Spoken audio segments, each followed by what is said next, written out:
తక్కువ పెట్టుబడి పెడితేనే రిటర్న్స్ అనేది ఎక్కువ ఉంటుంది.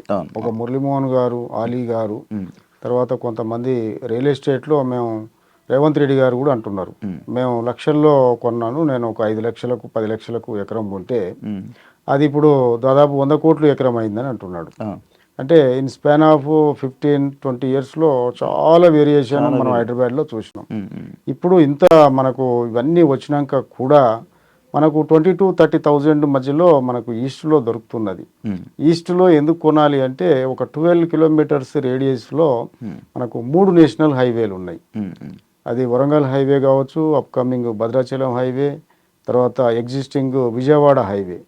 ఆ విజయవాడ హైవే అయితే మనకు ఇప్పుడు ఆంధ్రాలో ఉన్నటువంటి అన్ని జిల్లాలకు అది gateway, Andhra gateway Vijayawada highway. దానికి ఇంకో పేరు కూడా అంటున్నారు ఇప్పుడు, నెక్స్ట్ గచ్చిబౌలి విజయవాడ హైవే అని. అంటే అప్కమింగ్ ప్రాజెక్ట్స్ అనేది అంత చాలా ఎక్కువ వస్తున్నాయి అటువైపు. తర్వాత మనకు ఉప్పల్ గట్కేసర్ జంక్షన్లో ఆల్రెడీ ఒక 3,500 ఎకరాల్లో ఐటీ సెజ్ ఉంది. Second IT SEZ in Hyderabad. దాంట్లో ఆల్రెడీ అతిపెద్ద క్యాంపస్ ఇన్ఫోసిస్ ఉన్నది. 464 ఎకరాల్లో ఒక 60,000 మంది పనిచేసే విధంగా. అక్కడ కూడా మనకు దాదాపు ఒక 7-8 ఐటీ కంపెనీస్ ఉన్నాయి.